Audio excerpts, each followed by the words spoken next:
Il y a des années qu'on traverse sans s'en rendre compte. Et puis il y en a une qu'on passe le reste de sa vie à essayer de comprendre. 1985. Tout semblait ordinaire. Et pourtant, quelque chose a commencé là. Peut-être une manière de rêver. Ou une façon de voir le monde. En fait, personne ne l'a remarqué sur le moment. Mais depuis, cette année continue de nous suivre.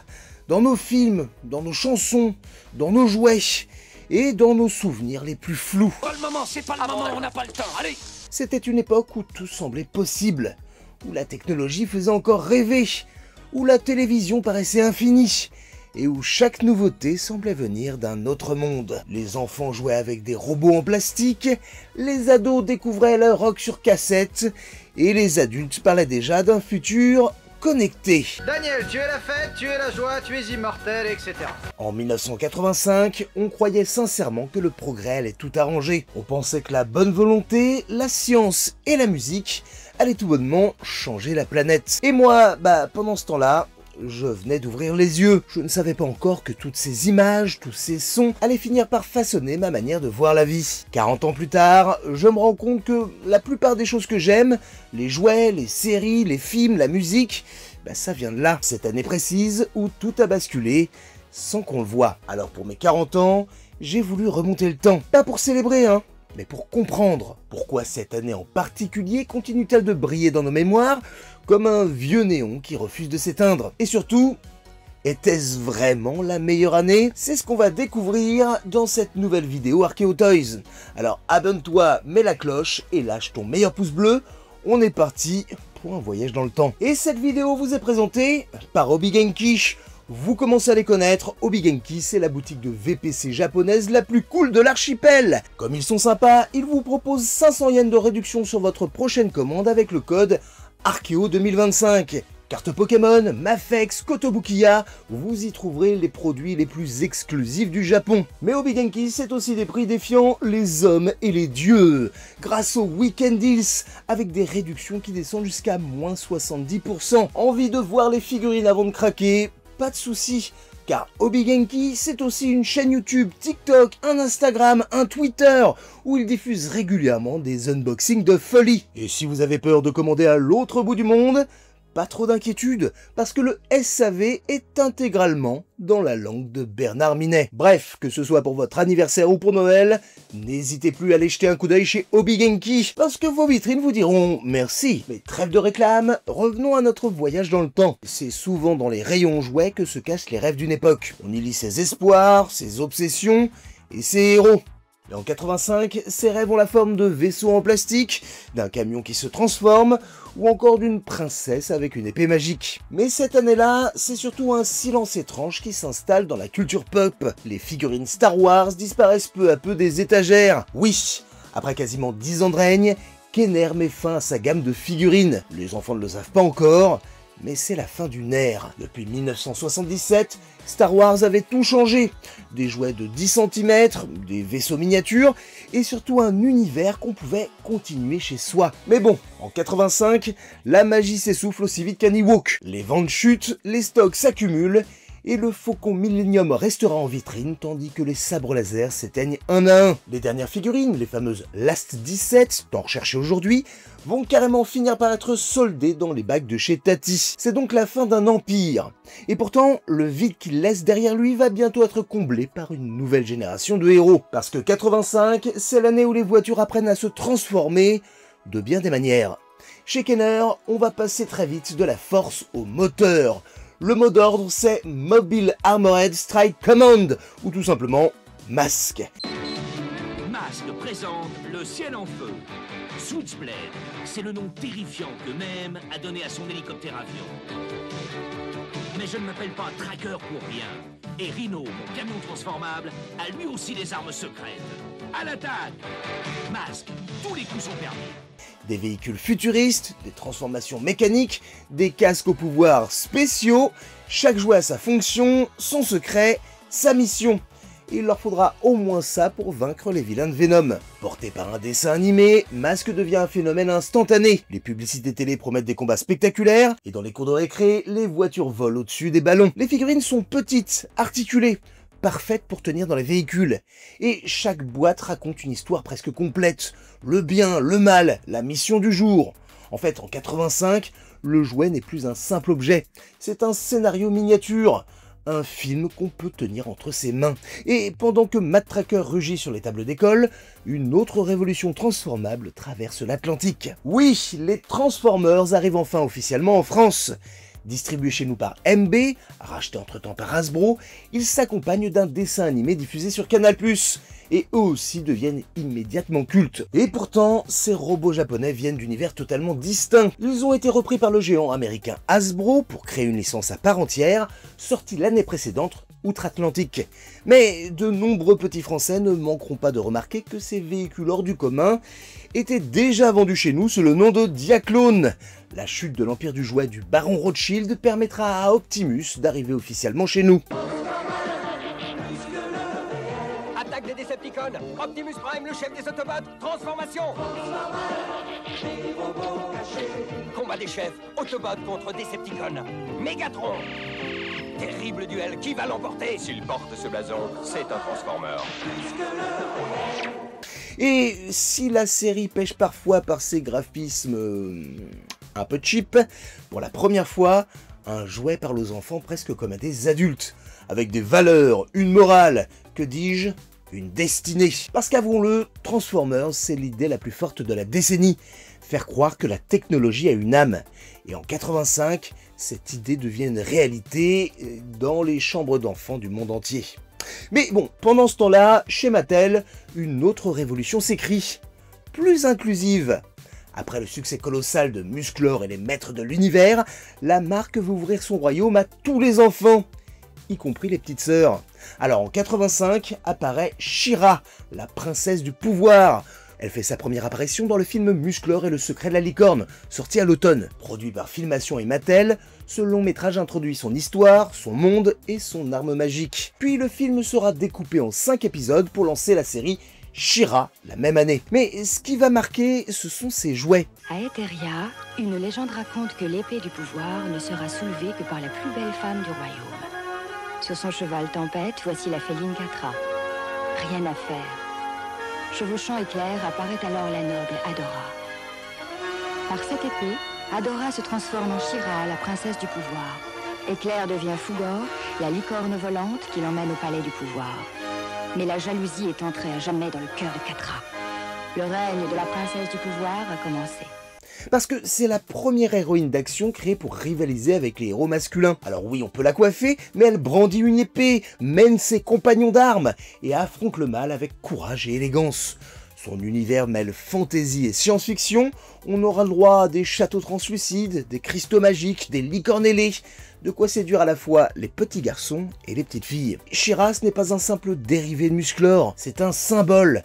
La preuve que l'aventure n'a pas de genre. Donc vous l'avez compris, cette année-là, chaque jouet devient le fragment d'un univers.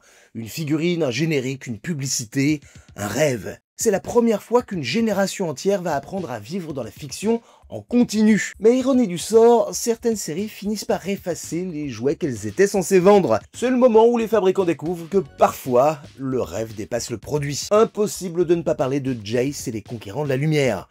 Coproduction entre Mattel et DIC, la société de Jean Chalopin, créateur d'Ulysse 31 ou des Cités d'Or, le dessin animé débarque sur TF1 le 9 septembre 1985. Mais à la base, Jace n'est pas un héros de fiction, c'est un outil marketing, un projet pensé pour soutenir la nouvelle gamme de véhicules Wheeled Warriors.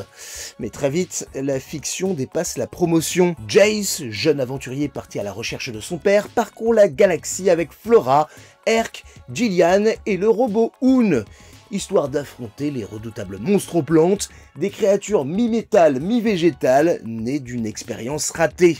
Et puis il y a ce générique, celui de Nick Carr, devenu culte, qui entrera même dans le top 50. Mais derrière le succès télé, les ventes des jouets s'effondrent. Les Wheeled Warriors ne trouveront pas leur public. En France, elles n'arriveront que par toutes petites gouttes.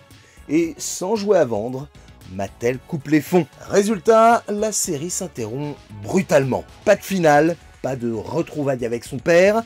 L'histoire de Jace reste suspendue dans le vide. Un univers sans conclusion, figé dans le souvenir. Et peut-être que c'est justement ce mystère-là qui fait de Jace l'un des symboles de 1985. D'ailleurs, ça ne va pas empêcher DIC de tenter des projets très différents. À commencer par Isidore. Le personnage n'a rien d'un nouveau venu. C'est d'abord une bande dessinée américaine, publiée dans la presse comme un cousin malicieux de Garfield avant l'heure. Et en 80, les studios Ruby Spears produisent une première adaptation télévisée. Heathcliff, 65 épisodes diffusés sur la chaîne américaine ABC. Une série très cartoon, très classique. Mais quelques années plus tard, tout va changer. Le marché du jouet explose et DIC décide de relancer la licence. C'est la naissance de la version que la France connaîtra sous le nom d'Isidore et les Entrechats.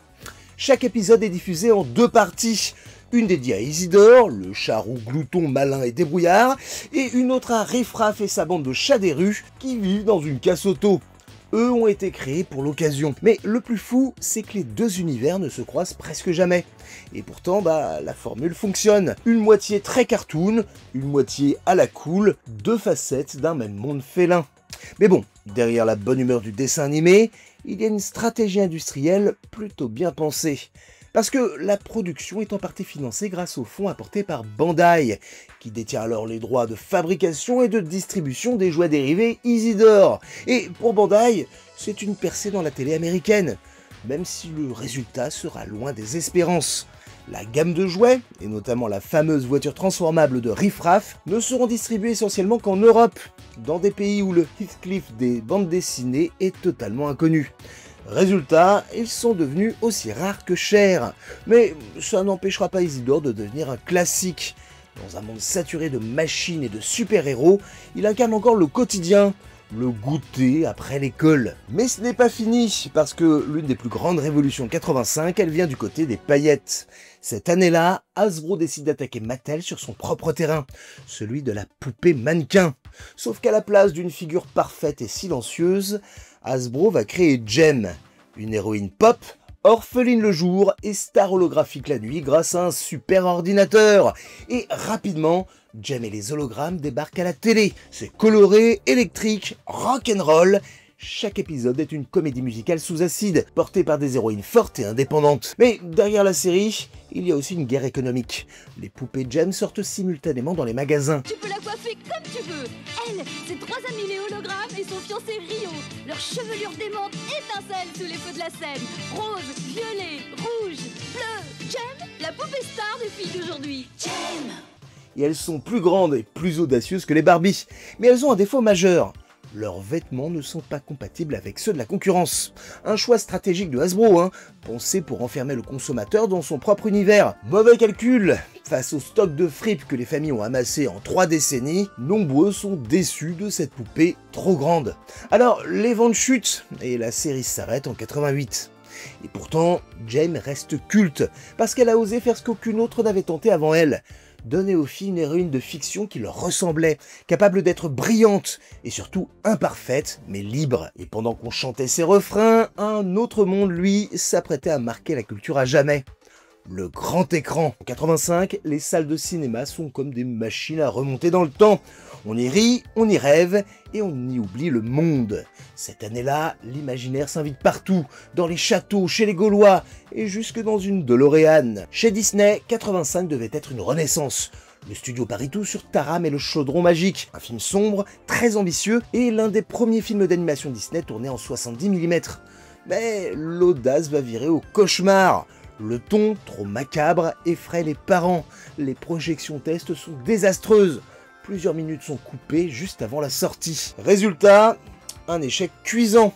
Le film ne remboursera pas son budget colossal. Et dans les couloirs de Burbank, on parle d'un désastre. Certains évoquent même la fermeture du département animation. Il faudra attendre La Petite Sirène 4 ans plus tard pour que Disney retrouve un peu de sa magie. Et pendant que Mickey déprime, les Gaulois, eux, font la fête. Parce que le 9 octobre 85 sort Astérix et la surprise de César, réalisé par Paul et Gaëtan Brizzi. Le film mélange Astérix légionnaire et Astérix gladiateur, et il profite d'une animation soignée, d'un humour fidèle à Goscinny, et des voix cultes de Roger Carrel, Pierre Tornade et Gérard Hernandez. Avec 1,7 million d'entrées, c'est un joli succès pour un film d'animation français. Et une preuve que, même sans dollars ni princesse, l'esprit gaulois peut tenir tête à Hollywood.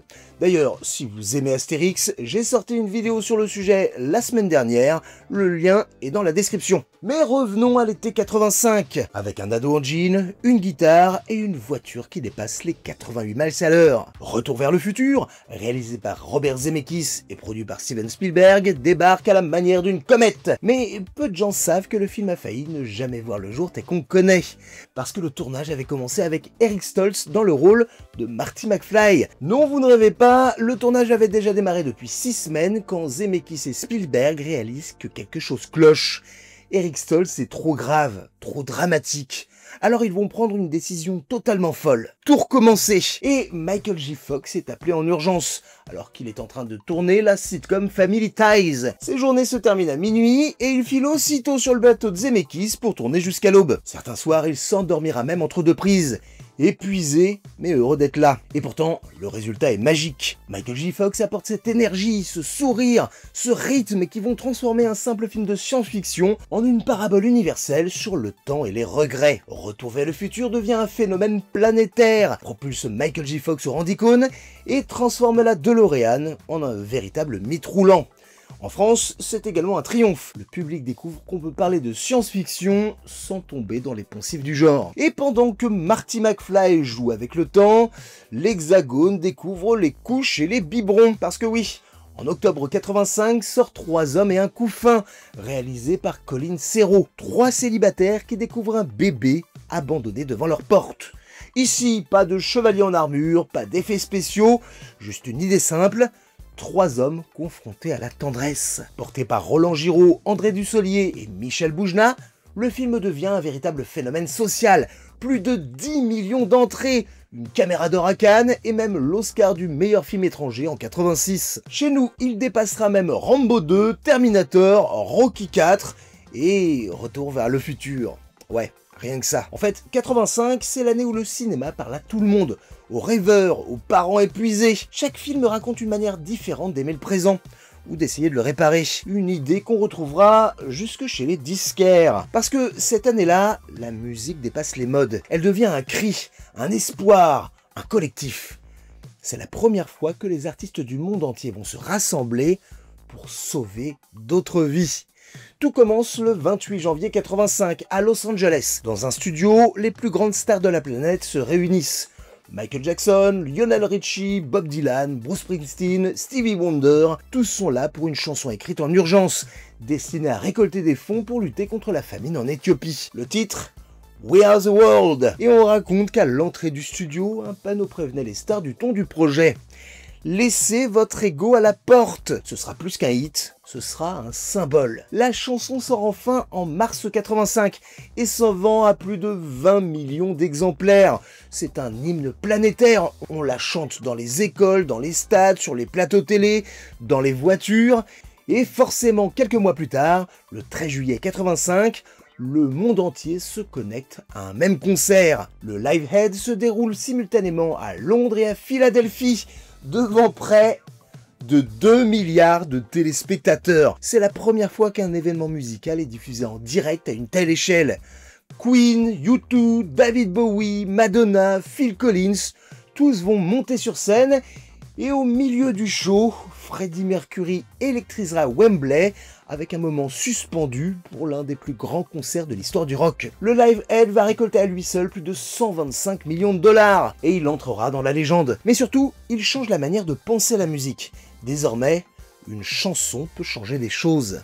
Alors, de l'autre côté de l'Atlantique, la France aussi se mobilise. Quelques semaines après naît SOS Éthiopie, mené par Renaud, Jean-Jacques Goldman, Daniel Balavoine et une trentaine d'artistes français comme Julien Clerc, France Gall, Francis Cabrel ou encore Françoise Hardy. La chanson sera moins médiatisée que son équivalent américain, mais elle marque elle aussi un tournant, la naissance d'une conscience collective qui mènera plus tard à la création des Enfoirés. Mais ça, c'est une autre histoire. En fait, la pop n'est plus seulement un divertissement, elle devient une responsabilité. Et puis, il y a aussi la petite révolution du quotidien, une émission, un classement. Le top 50, diffusé depuis 84, va devenir en 85 un véritable phénomène culturel. Pour la première fois, les Français découvrent le classement des ventes réelles. Les tubes ne viennent plus de la radio, mais du public lui-même. Indochine, Jeanne Masse, Téléphone, Niagara, toute une génération trouve sa bande-son. Et soudain, les adolescents peuvent mesurer leur époque. 85, c'est le moment où la musique devient un miroir, où chaque chanson, chaque refrain raconte quelque chose de nous. Et c'est peut-être ça, la magie de 85. Une époque où l'utopie passait à la radio. 40 ans plus tard, je crois que je comprends un peu mieux pourquoi cette année-là nous fascine encore. Ce n'était pas seulement une date dans un calendrier, c'était un instant suspendu. Une année où tout semblait possible, où le futur faisait rêver, où la musique voulait sauver le monde et où les jouets donnaient vie à nos héros. 85, c'est le moment où l'imaginaire collectif s'est aligné, où les écrans, les vitrines, les radios racontaient la même histoire, celle d'un monde qui croyait encore au progrès et d'enfants qui croyaient pouvoir tout devenir. Alors aujourd'hui, quand je regarde tout ça avec mes yeux d'adulte, je me dis que c'était pas seulement une belle époque, c'était notre point de départ. Et maintenant, j'aimerais savoir ce que vous en pensez. Quelle année aimeriez-vous que je remonte la prochaine fois? 1982 avec E.T. et les premiers ordinateurs, 1990, l'explosion des consoles et des dessins animés japonais, ou peut-être une autre, celle qui a marqué votre enfance? Eh bien, dites-le moi en commentaire, parce qu'on a encore plein de voyages dans le temps à faire ensemble. Et si cette plongée vous a plu, eh bien, abonnez-vous, partagez-la, et préparez-vous pour le prochain saut temporel. Parce qu'ici, chaque année mérite d'être redécouverte, et certaines ne sont pas prêtes de s'arrêter. Quant à nous, on se retrouve très vite, et en attendant, n'oubliez pas que vous avez été des enfants.